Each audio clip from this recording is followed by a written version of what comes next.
नमस्कार, कंज्यूमर अड्डा में आपका स्वागत है। आपके साथ मैं हूं विपिन भट्ट और आज हम आपसे पूछ रहे हैं कि कार अपनी सेफ कितनी। जी हां, ऐसा पूछने के पीछे कारण है ये जो फोटोग्राफ यहाँ लगा है, ये आप देख के समझ गए होंगे। ये किसी दो कारों का एक्सीडेंट नहीं है, दरअसल ये क्रैश टेस्ट की साइट है। यानी जब कारों को क्रैश कराकर टेस्ट किया जाता है कि वो कितनी मजबूत है। अक्सर आपने देखा होगा आजकल कारों को सेफ्टी रेटिंग्स आने लगी है, कोई 5 स्टार सेफ्टी रेटिंग के साथ है, कोई कम है। अक्सर ये खबर आप हर साल पढ़ते होंगे।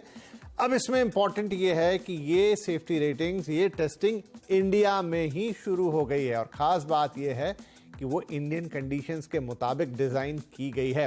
तो इसको अब BNCAP बोला जा रहा है ना, भारत NCAP। और क्या है इसमें खास, कब से हुआ है, कैसे काम करेगा, सब आपको बताएंगे। लेकिन पता है बड़ा सवाल क्या है? बड़ा सवाल यह है कि एक ऐसा देश जहां पर आज भी लोग सेफ्टी बेल्ट इसलिए लगाते हैं, सीट बेल्ट इसलिए लगाते हैं ताकि पुलिस चालान ना बना दे।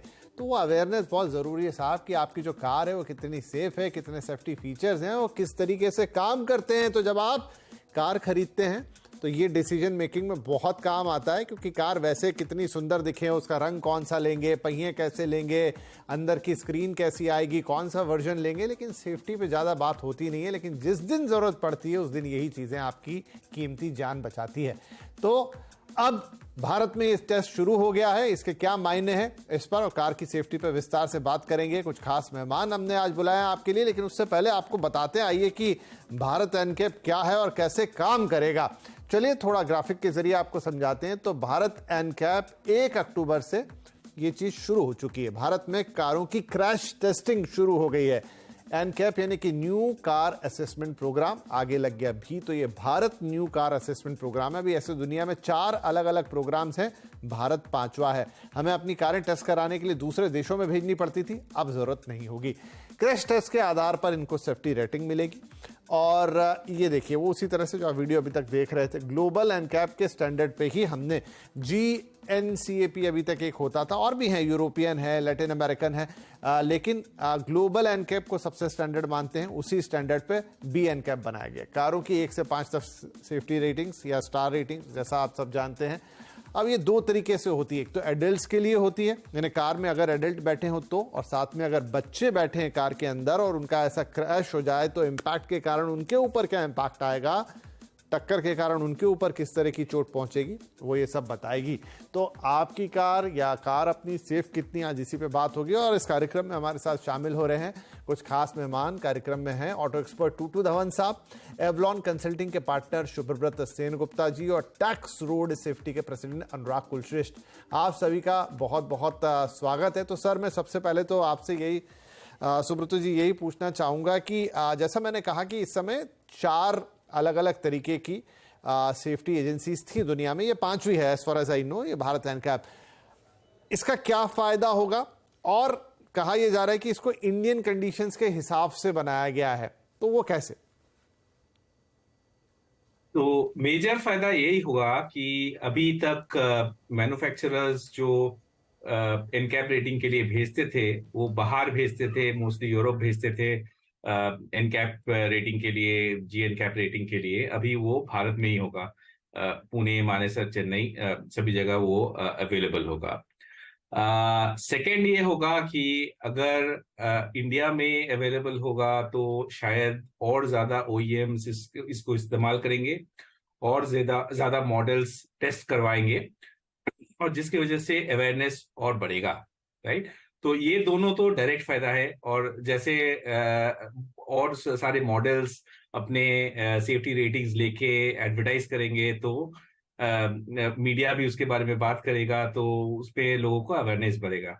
तो वही मेजर फायदा है अभी फिलहाल। बिल्कुल नहीं, अवेयरनेस की बात, ये टूटू धवन साहब हमारे साथ जुड़ गए। सर टूटू साहब, अभी हम जिक्र ही कर रहे थे कि इंडिया में देखिए, हमारा जो ग्राहक है कार खरीदने जाता है, कलर देखता है, किस तरह के व्हील्स लेने हैं, अलॉय व्हील्स लेने हैं, कैसा लेदर रैपिंग होगा, कैसी सीट्स होंगी, लेकिन सेफ्टी स्टैंडर्ड पे ज्यादा बात नहीं होती। एक तो अभी ज्यादा पुराना वक्त नहीं है जब बेसिक सिर्फ टॉप मॉडल्स में ही एयरबैग्स थे, बेसिक 2-3 मॉडलों में आते ही नहीं थे। अब तो ठीक है, सरकार कंपलसरी कर दिया है और उस तरह की चीजें आने लगी।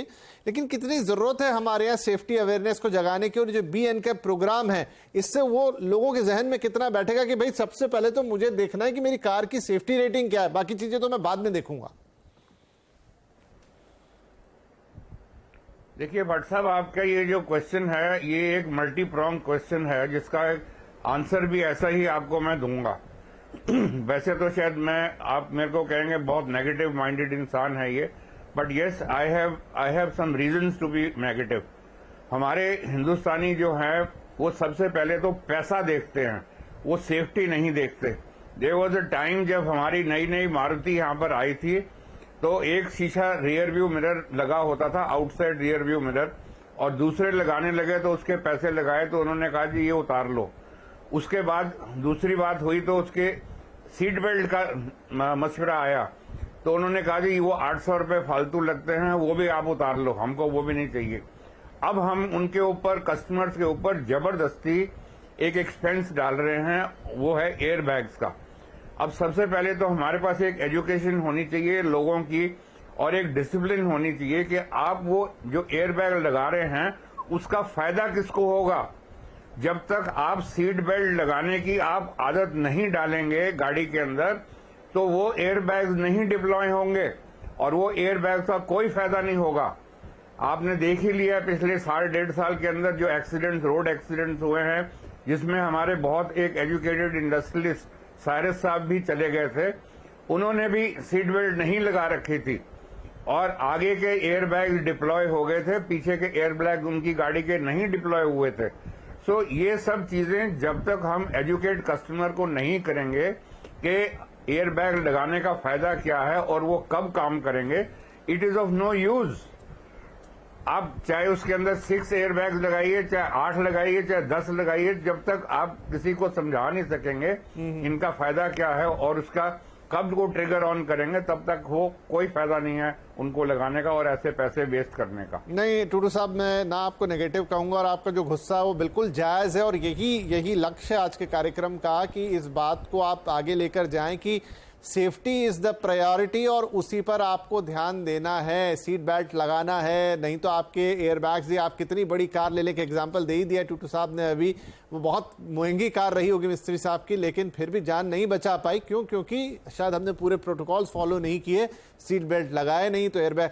अभी जब मैं आ रहा था शो में तो खबर पड़ता हुआ आ रहा था, हुंडई ने अनाउंस किया है कि अब उनकी हर कार में और उसके हर वेरिएंट में 6 एयरबैग्स आएंगे, लेकिन जनाब वो काम तभी करेंगे जब आप सीट बेल्ट लगाएंगे। बहरहाल इसी क्रैश टेस्ट पे आगे चलते हैं। अनुराग साहब भी जुड़ गए हमारे साथ। तो अनुराग साहब, अच्छी बात है भारत में फैसिलिटी शुरू हो गई है, तो एक तो मैं समझता हूं जो कॉस्टिंग है 2-2.5 करोड़ पहले आती थी, अभी बताया गया है कि भारत में 50-60 लाख आएगी, तो सस्ते में आपकी कार टेस्ट होगी तो उसके प्राइसिंग में भी जो इम्पैक्ट आ जाए वो आ जाए। दूसरा ये है कि वो कह रहे हैं इंडियन कंडीशन के हिसाब से, मतलब अभी जो फॉरेन में टेस्ट कराने के लिए भेजते थे तो वो टेस्टिंग होती थी, रेटिंग मिलती थी, लेकिन वो कह रहे हैं अब इंडियन कंडीशन के हिसाब से टेस्ट होगी। तो वो क्या कंडीशंस होंगी जो यहां भारत एनकैप में अलग होंगी बाकी जो दुनिया में है उससे? सर आप म्यूट पर जा रहा है कि ये हाँ, ये जो ECE नॉर्म्स है उसके ऊपर ही सेम रहेगा टेस्टिंग यहाँ पर। मतलब जो पहले से ये अपना जो है भारत जो इंटरनेशनल एनकैप चल रहे हैं तीनों चारों, उसी के अकॉर्डिंगली यहाँ पर भी टेस्ट होंगे। नंबर 2, हमें एक चीज ध्यान रखनी पड़ेगी कि आज से कुछ दिन पहले भी मारुति के MD ने भी एक अनाउंसमेंट किया था कि पहले आप अपनी रोड कंडीशंस और उनको देखिए, हमारी कारें बहुत सेफ हैं। अगर ये टेस्टिंग और रेटिंग सेम पैटर्न पर है ग्लोबल एनकैप के, तो फिर यहाँ पर Hyundai और मारुति जैसे जो बड़े प्लेयर्स हैं उनकी बहुत सारे ब्रांड्स पर अभी तक कोई रेटिंग नहीं है। और दूसरा मेरा भी मानना है कि अगर मेरे भारत में 70 से 80% 2 व्हीलर चलाने वाले हैं और सिर्फ गाड़ियों के जो कार के जो एक्सीडेंट होते हैं वो 8 से 10% होते हैं, तो इतना ज्यादा लोड मुझे लगता है कि मिडिल क्लास जो हमारा ऊपर निकल कर आ रहा है वो 2 व्हीलर से शिफ्ट होता है 4 व्हीलर की तरफ, may be second hand segment की तरफ भी। तो हमें शायद हमारी गाड़ियां उससे ज्यादा बहुत लेवल पर सेफ हैं बाइक की अपेक्षा। बाइक से भी हमारे यहाँ पर 40 से 45% एक्सीडेंट में डेथ होती है इंडिया में। दूसरा, अगर इधर फीचर्स अगर कम करना है तो अगर हमारे मारुति और Hyundai के ब्रांड अगर वहां पर सेल हो रहा है तो अगर सेम रेटिंग यहाँ पर है और सेम रेटिंग पर यहाँ पर वो ब्रांड सेल है, यहाँ पर भी होंगे, तो अगर यहाँ पर पास होंगे वो ब्रांड, तो क्या जो वहां पर 50 माइल्स पर आवर की जो स्पीड होती है वहां पर टेस्टिंग की जाती है, तो क्या यहाँ पर 40 की स्पीड पर टेस्टिंग की जाएगी? और अगर 40 पर टेस्टिंग की जाएगी तो हमारे जो हाईवे जो 100 और 120 वाले जो ओपन किए जा रहे हैं, ये सारे एक्सीडेंट सारे हाईवे पर होते हैं जिनमें डेथ होती है ऑलमोस्ट। तो क्या वहां पर जो 100 और 120 की स्पीड है वहां पर ये 40 की स्पीड वाला टेस्टिंग काम आएगी? हाँ, ये मुझे भी ये मन में सवाल आया था। देखिए, होंगे वही स्टैंडर्ड, एक तो शायद साइड इम्पैक्ट के लिए स्पीड 50 है और जो फ्रंट ऑन इम्पैक्ट है उसके लिए स्पीड जो है वो 60 या 65 है, तो वो तो है, लेकिन ये सवाल बड़ा लाजमी है शुभ्रत साहब की जो हाँ सर कुछ बोल रहे थे। 64 है जो फ्रंटल इम्पैक्ट की। जी 64। तो बात वही है कि जो बड़े एक्सीडेंट्स होते हैं वहां तो कार जो है वो 100, 120, अब तो देश के हाईवे भी माशाअल्लाह हो गए, बहुत सारे मतलब सुपर हाईवेज हैं हमारे पास जहां पर कारों की रफ्तार मिनिमम ही 100 है। तो क्या वहां पर अगर ये 50-60 की स्पीड में टेस्ट किए जा रहे हैं, हालांकि एक स्टैंडर्ड होता होगा, ऐसा नहीं है कि अगर वो 50-60 पे टेस्ट किए जा रहे हैं तो उनका मतलब सिर्फ ये हो गया कि वो सेफ है, उसका एक क्राइटेरिया होगा जरूर, लेकिन हाँ ये सवाल तो बनता है शुभ्रत साहब की अगर 120 पे टकराई तब क्या होगा? देखिए, ऐसा है कि सेफ्टी का सबसे ज्यादा जरूरी चीज है जो एक्सेलरेटर और स्टीयरिंग के बीच में रहता है, वो है इंसान, ड्राइवर, राइट। वो ड्राइवर का जो खुद का जो जजमेंट होता है, खुद का जो सेफ्टी अवेयरनेस होता है, उसका तो कोई रिप्लेसमेंट है नहीं, वो कभी होगा भी नहीं। लेकिन आप जो बोल रहे हैं कि 120 के स्पीड में जा रहे हैं, इसका मतलब ये नहीं है कि एक्सीडेंट 120 के हिसाब से कोई आके किसी को मार दे। क्या होता है नॉर्मली, कभी कभी क्या होता है, सामने कुछ आपको लेट दिखाई देता है, आप लेट ब्रेक करते तो गाड़ी स्टॉप नहीं हो पाते और वो वैसे टक्कर होता है। तो वो सब चीज जो है वो नॉर्मली जब इम्पैक्ट होता है तो गाड़ी का स्पीड कम हो जाता है। ऐसा नहीं है कि अगर आपके पास 5 स्टार रेटिंग कार है तो मतलब आप बिल्कुल बुलेट प्रूफ है, आप जैसे भी चलाए कुछ नहीं होगा, ऐसा नहीं। आप जो गाड़ी चलाएंगे वो आप सोच समझ के ही चलाएंगे, सेफली ही चलाएंगे, राइट, ड्राइविंग डिफेंसिव ही करेंगे। लेकिन अगर कुछ हो गया तो ये जो इक्विपमेंट्स होता है, ये जो गाड़ी का सेफ्टी रेटिंग होता है, वो आपको हेल्प करता है। जैसे धावन साहब ने बताया, ये बिल्कुल सही है कि बहुत सारे लोग जो अवेलेबल है वो भी यूज नहीं करते, लेकिन जो यूज करते हैं उसका क्या फायदा है वो तो मैं खुद अपने आप महसूस कर चुका हूं और देख भी चुका हूं।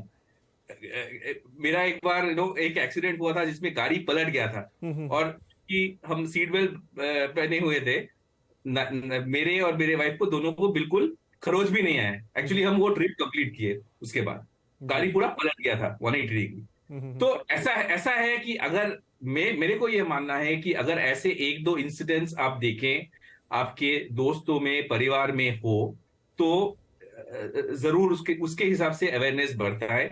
मैं ये बिल्कुल मानता हूं कि इसके लिए बहुत सारा काम जरूरी है, लेकिन ये एक अच्छी शुरुआत है। इसको हमें नेगेटिवली नहीं लेना चाहिए। वैसे अभी फिलहाल वॉलंटरी है। हाँ, मेरा एक यही सवाल है, टूटू साहब के पास लेके जाता हूं। टूटू साहब की वॉलंटरी रखा गया है, ठीक है, अब उसके कोई टर्म्स एंड कंडीशन, लेकिन क्या इस चीज को कंपलसरी, ये तो सबसे इंपॉर्टेंट चीज है कि आपकी कार का एक सेफ्टी टेस्ट हो और उसकी रेटिंग्स को आप पब्लिश करें, तो इसको वॉलंटरी रख के थोड़ा डाइल्यूट नहीं कर रहे हैं? हाँ, नहीं, आपकी बात बिल्कुल सही है और डाइल्यूट तो जरूर हो जाएगा, because then it becomes optional. और जैसे मैंने पहले भी कहा, मैंने कहा हमारे जो कस्टमर्स हैं they are more inclined to save money and not have more safety for themselves. वो तो यही कहते हैं यार हमने दिल्ली में गाड़ी चलानी है, बॉम्बे में गाड़ी चलानी है, हमारा तो एक्सीडेंट हो ही नहीं सकता, तो हमको क्या जरूरत है इतने फालतू पैसे खर्च करने की। But on the other hand you have to be ready for the fact कि भाई आप एक्सीडेंट नहीं करेंगे, but there could be somebody who can come and hit you from either way, चाहे आगे से हो, चाहे साइड से हो, चाहे पीछे से हो। So the fact is these airbags will come to use in any case आप किसी तरह भी एक्सीडेंट में इन्वॉल्व होंगे और वो एक इम्पैक्ट इतना ज्यादा होगा कि it will trigger on your safety functions और उसके अंदर आपके एयरबैग भी डिप्लॉय हो जाएंगे।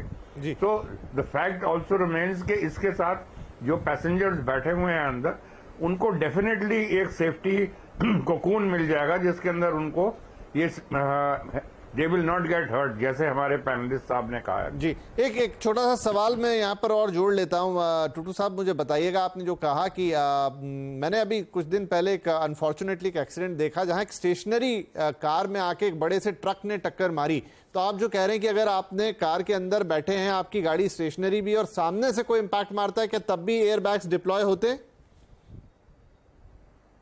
नहीं, बिल्कुल नहीं होंगे। जब तक गाड़ी चल नहीं रही होगी, स्टार्ट नहीं होगी, वो बिल्कुल नहीं डिप्लॉय होंगे। ओके। तो इसका मतलब ये है कि जब आप कहीं पे खड़े हैं तो आप गाड़ी स्टार्ट करके खड़ेंगे और वो आगे से कोई मार दे, then there are chances of it getting deployed only if the impact is as much. ये जो इम्पैक्ट है that is all rated and possibly 60 to 80 kilometre के बीच में कहीं इम्पैक्ट आएगा तो वो ट्रिगर ऑन करेगा। ओके, लेकिन हाँ, क्रैश टेस्ट में अगर सुब्रत साहब गाड़ी अच्छी है या मान लीजिए 5 स्टार रेटेड है, तो चांसेस हैं कि उस स्टेशनरी गाड़ी में भी उतना नुकसान नहीं होगा। नहीं, स्टेशनरी गाड़ी में जब कोई और गाड़ी फिरता है। सही है। हाँ जी, हाँ जी, जी सर। टूटू साहब, सुब्रत साहब से मैंने पूछा था सवाल जी। नहीं, आप बोलना चाहेंगे तो बोल दीजिए, कोई बात नहीं है टूटू साहब, प्लीज गो अहेड। नहीं, आप बोलिए सर। नहीं, ऐसा है कि जब कोई गाड़ी स्टेशनरी होता है, वो बात बिल्कुल है, गाड़ी जब इग्निशन ऑन नहीं होता है तो सेफ्टी फीचर्स वैसे इनेबल्ड नहीं होता है। लेकिन गाड़ी का सिर्फ ये जो सीट बेल्ट्स और एयरबैग्स, वही सिर्फ सेफ्टी फीचर्स नहीं है। नॉर्मली अभी कोई मॉडर्न कार प्लेटफॉर्म जब डिजाइन होता है ना, उसमें क्रम्पल जोन्स रहते हैं। तो अगर कोई गाड़ी आके भिड़ता है तो नॉर्मली डिजाइन ऐसे होता है कि बॉनेट या डिकी साइड में वो इंपैक्ट एब्जॉर्ब करे। तो अगर कोई ट्रक 120 के स्पीड में आके भिड़े तो वो उसमें तो कुछ नहीं हो सकता है। लेकिन नॉर्मली मोस्ट केसेस में जब स्टेशनरी कार में कोई इंपैक्ट होता है, वो क्रम्पल जोन्स एब्जॉर्ब कर लेते हैं। जैसा मैंने कहा, अनफॉर्चुनेट है और उतना कॉमन भी नहीं है, रेयर ही है ऐसा हो। लेकिन अब सड़क है और सड़क पे सब कुछ हो सकता है। तो ये जो क्रैश टेस्ट है उसमें डेफिनेटली वो क्रम्पल जोन्स भी एक्टिव होते होंगे और उनका भी एक महत्व रहता होगा। चलिए एक छोटा सा ब्रेक ले लेता हूं मैं यहाँ पर। ब्रेक के बाद इस चर्चा को और आगे बढ़ाएंगे। फोकस यही है कि कितनी सेफ कार, और अब आगे अगर आप कार लेने जाएंगे तो कौन सी बातें हैं जो सेफ्टी के पॉइंट ऑफ व्यू से आपको ध्यान में रखनी है, वो सारी बातें आपको बताएंगे छोटे से ब्रेक के बाद। कार अपनी सेफ कितनी, बात हो रही है कि भारत में जो एनकैप यानी कि कारों की क्रैश टेस्टिंग है वो शुरुआत हो गई है। भारत एनकैप उसका नाम रखा गया है। लेकिन आज उस लाइन पर हम बात कर रहे हैं कि भाई हम अपनी कार की सेफ्टी को कितना महत्व देते हैं, कितने पैसे उसके लिए खर्च करने के लिए तैयार होते हैं, या सिर्फ हमें फीचर्स चाहिए जिनका इस्तेमाल हम पता नहीं कब करेंगे और कब नहीं। तो अब क्या चीजें हैं जो आपको कारों के वक्त ध्यान रखना, हम पूछेंगे। उससे पहले अनुराग सर, एक सवाल आपसे कि अक्सर कारों में ऐसे तो बहुत सारे लोडेड फीचर आते हैं जिसमें वो खास तौर पे ABS हो गया, ट्रैक्शन कंट्रोल या इस तरह की चीजें और तमाम चीजें, हिल असिस्ट, ये वो। लेकिन लोगों को बस खरीदते टाइम अच्छा लगता है। लेकिन शायद मैंने बहुत कम लोगों को देखा है कि वो कहीं उनके जहन में भी है कि सब मेरी गाड़ी में है, उनके हिसाब से तो बस वो बाकी के गाना कैसा बज रहा है, स्पीकर कैसे साउंड आ रहा है, वो शायद हमारे प्रैक्टिस में ही नहीं है वो सारी चीजें। एक्चुअली भट्ट साहब, हमारी जो मानसिकता है ना, हमारे देश की या देश के लोगों की मानसिकता, वो अभी अपना माइंड सेट को सेट करने की है ही नहीं। आप सड़कों की अगर देख लें, सड़कों पर इतनी टेक्नोलॉजी, जो ट्रैफिक एनफोर्समेंट किया जा रहा है, 85% चलान अनपेड है। गवर्नमेंट को वो सारे चलान वापस लेने पड़ रहे हैं 5-5 साल बाद, 6-6 साल बाद। सेकेंड थिंग, जहाँ पर आपने जो क्वेश्चन पूछा इस बारे में, कि टेक्नोलॉजी, नो डाउट कि ये सारे हिडन एलिमेंट्स होते हैं और कभी ना कभी टाइम पड़ने पर ये सारे काम आते हैं। हमें पता नहीं चलता, लेकिन जब कोई एक्सीडेंट होगा, because it's a law of probability, हो सकता है कि 2 लाख चांस में मेरा 2 लाख नंबर की गाड़ियों के बाद में मेरा नंबर आए, लेकिन उस समय वो मेरे काम किसी ना किसी वे में आएंगे। तो इसमें हम ये करते हैं, कभी काम नहीं आते। नो डाउट कि इनका जब तक एक्सीडेंट नहीं हुआ तब तक कोई इस्तेमाल हमारी समझ में या इसका यूज या इसका बेनिफिट हमारी समझ में नहीं आ रहा, लेकिन जब होगा तो डेफिनेटली ये समझ में आएगा। हाँ, और देखिए यही चीज हमारे यहाँ जो लाइफ इंश्योरेंस और तमाम चीजों में, लेकिन अब लोगों को मेडिक्लेम का महत्व समझ में आने लग गया है कि भाई बीमार पड़ते हैं तो बहुत लंबी चपत लगती। लाइफ इंश्योरेंस का अभी भी बहुत कम लोगों को आता है, लेकिन हाँ ये तो ऐसी चीजें हैं ना जिसमें आपको पैसा लगाना ही लगाना है, और भगवान न करे कभी उनकी जरूरत पड़े भी आपको, वो सोच आनी होगी। बहरहाल टूटू साहब, एक तो हो गई कार की रेटिंग, सेफ्टी रेटिंग, एक, हाँ सर आ रहा हूं आपके पास भी, एक हो गया कि आप सारे जो एटलीस्ट जो बेसिक चीजें हैं, सीट बेल्ट वगैरह, उनको फॉलो करें। क्या सेफ्टी के लिहाज से जब आप एक कार खरीदने जा रहे हैं, सेफ्टी के पॉइंट ऑफ व्यू से क्या क्या चीजें देखनी चाहिए? देखिए, सेफ्टी की आजकल जो गाड़ियां जो आ रही हैं, जैसे अब आपने बता ही दिया है कि एयरबैग्स भी कंपलसरी हो गए हैं, so from that point of view तो हमारी जितनी भी गाड़ियां अब आ रही हैं, they are all almost there now, all according to international standards and levels. तो उनके अंदर सारी सेफ्टी फीचर्स हैं। इवन दी लेटेस्ट जो ADAS सिस्टम है, जो ड्राइवर्स की असिस्ट है इन टर्म्स ऑफ गाड़ी इम्बैलेंस हो जाए चलने में, तो वो भी अपना हेल्प करती है। तो स्टेबिलिटी फीचर्स हैं, सो ऐसी सब चीजें आजकल गाड़ियों में हैं। और इनफैक्ट ये जो फीचर्स हैं, they are not only in the expensive part of the vehicles. They start from 6-7 lakhs upwards. गाड़ियां जो बिक रही हैं, उनके अंदर ऐसी फीचर्स और सेफ्टी फीचर्स हैं, वो सब इनकॉर्पोरेट किए गए हैं। बाकी यस, जो हमारे चाहने वाले और गाड़ी खरीदने वाले हैं, मैं तो कहता हूं कि about 80% of our customers are really not concerned कि जब वो गाड़ी खरीदने जाते हैं तो हम वो सबसे पहले सेफ्टी फीचर्स देखें और उनकी how they are going to be of use to you, वो सोचने की और उनसे समझने की कोशिश करें, सेल्समैन से या शोरूम से। जी, एवरीबडी इज इंटरेस्टेड। जैसे आपने बताया उसके फीचर्स क्या हैं, ऑडियो कैसा चलता है, उसमें स्क्रीन कितनी बड़ी है, टच स्क्रीन है या नहीं है, ऑल दोज थिंग्स वो उनको चाहिए ज्यादा। बट इस चीज के ऊपर तवज्जो नहीं दी जाती बिल्कुल भी। जी, और कंपनीज भी नहीं करती थी, क्योंकि उनको भी लगता था कि इससे अननेसेसरी कॉस्ट एस्केलेशन हो रहा है और ये निकाल देते हैं। लेकिन अब तो चीजें कंपलसरी हो चली हैं, इसलिए जरूरत भी है। शुभ्रभात साहब, एक लाइन में बस आपका जवाब चाहूंगा कि क्या जो क्रैश टेस्टिंग है, इसको कंसिडर करना चाहिए गाड़ी खरीदते समय, क्योंकि ये तो हमारे लोगों के जहन में बिल्कुल ही नहीं है। वो कंपनियां कुछ एडवर्टाइज कर देती हैं एक दो, बाकी तो नहीं। नहीं, बिल्कुल है। और मेरे ख्याल से ये फिलहाल अभी तो ऑप्शनल है, लेकिन ये आ जाएगा, बिकॉज अभी कॉम्पिटिटर अगर एडवर्टाइज करे और आप 3 शोरूम में जाए, उनमें से 2 बताए कि इसका 5 स्टार रेटिंग है, 4 स्टार रेटिंग है, और तीसरा ना बताए, तो कस्टमर तो पूछेगा। कस्टमर तो उतना भी बेवकूफ नहीं है ना। बिल्कुल। तो अनुराग साहब, क्विकली आप कुछ कहना चाह रहे थे, क्विकली 10 सेकंड में। तो ये जो सबसे बड़ी चीज है ना, हम जो रूल्स एंड रेगुलेशन या गाइडलाइंस अपने देश में लेके आते हैं ना, यहाँ पर जब वॉलंटरीली छोड़ देते हैं शब्द को, ये बस वही जी, वो सवाल हमने पहले भी लिया कि वो वॉलंटरी वाला जो शब्द है ना, तो उसे कंपलसरी अगर हो जाए तो बहुत ही बढ़िया। तो देखिए, एक कार की सेफ्टी का कितना महत्व है। क्रैश टेस्ट अब भारत में ही हो रहा है।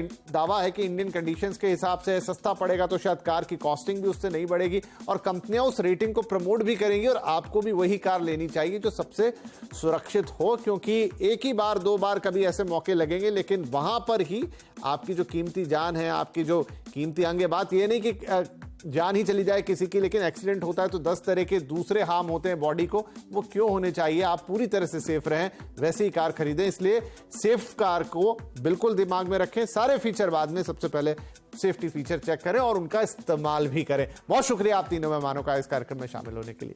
नमस्कार।